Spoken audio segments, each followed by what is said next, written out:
Israel का झूठ अब सर चढ़ के बोल रहा है। इजराइल ने झूठ फैलाया, प्रोपेगेंडा चलाया और विदेशी मीडिया ने इस पूरे एजेंडे को कैप्चर करके इजराइल के समर्थन में जिस तरह से खबरें चलाई, उसने गाजा को नरसंहार के दोहराए पर लाकर खड़ा कर दिया।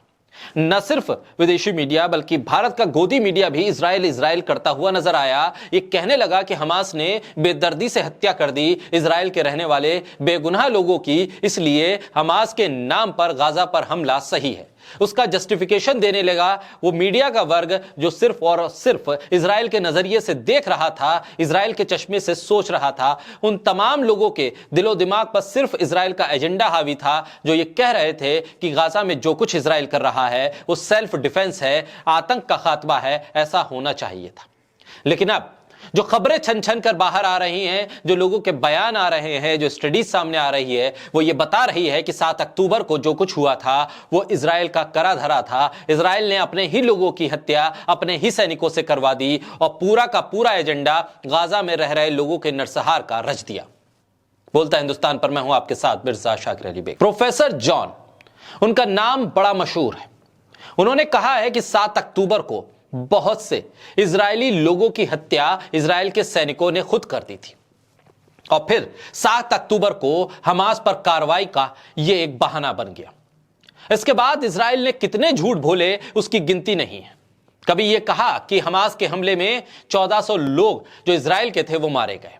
फिर कहा गया कि ये 1400 नहीं, ये 1200 लोग थे जो इजराइल के लोग थे, हमास के हमले में मारे गए।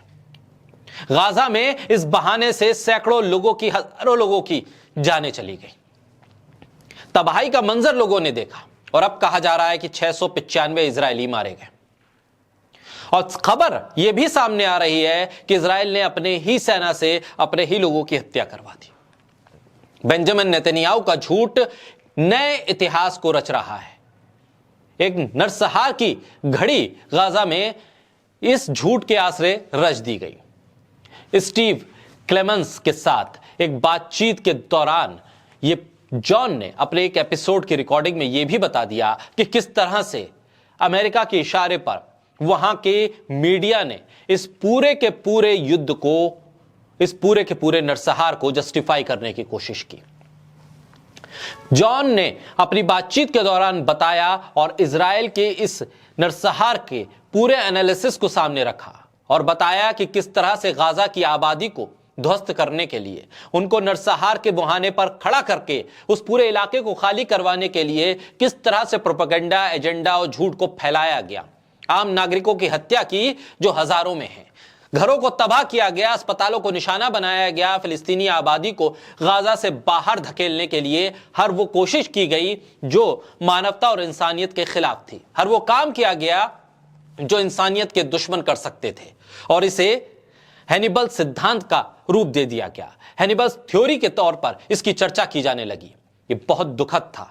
दुनिया के सामने एक देश के एक बड़ी आबादी का नरसंहार हो रहा था और इस नरसंहार को एक थ्योरी का नाम देकर इसे जस्टिफाई किया जा रहा था। 7 अक्टूबर को इजराइल की ही मीडिया ने यह खबरें भी चलाई थी कि किस तरह से इजरायली सैनिकों ने अपने ही लोगों की हत्या की। यह सोचने को मजबूर करता है कि किस तरह से इजराइल के एजेंडे के आगे वो तमाम मीडिया नतमस्तक है। न सिर्फ विदेश का मीडिया बल्कि भारत का मीडिया भी उसी एजेंडे, उसी प्रोपेगेंडे को आगे बढ़ा रहा था। किसी की गवाही की परवाह किए बगैर, किसी सबूत के इकट्ठा किए बगैर सिर्फ और सिर्फ गाजा को खाली करवाने के लिए बच्चों की हत्या कर दी गई, बुजुर्गों को मारा गया, अस्पतालों पर बम और रॉकेट दागे गए। ये तब हो रहा था कि जब दुनिया कह रही थी कि इस युद्ध को रुकना चाहिए, सीजफायर होना चाहिए।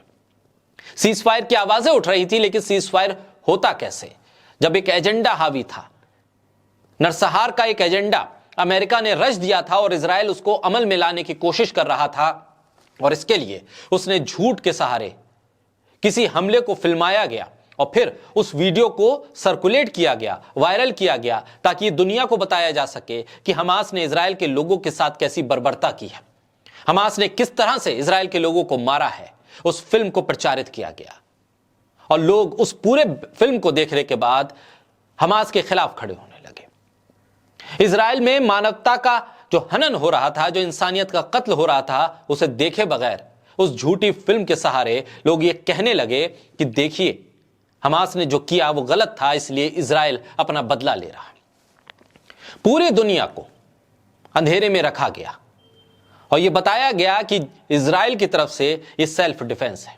लेकिन अब जब खबरें गाजा से आना बंद सी हो गई हैं, उन्हें रोका जा रहा है क्योंकि असलियत अब दुनिया के सामने आ रही है इजराइल की, तब ये चीजें साफ हो रही हैं कि ना मरने वाले जो इजरायलियों की संख्या नेतन्याहू का प्रशासन बता रहा था वो सही है, बल्कि जिस बिना पर, जिस सबूत के आधार पर इजराइल ने गाजा के इलाकों पर बमबारी शुरू की, वो सबूत भी झूठे थे, वो गवाह भी झूठे थे।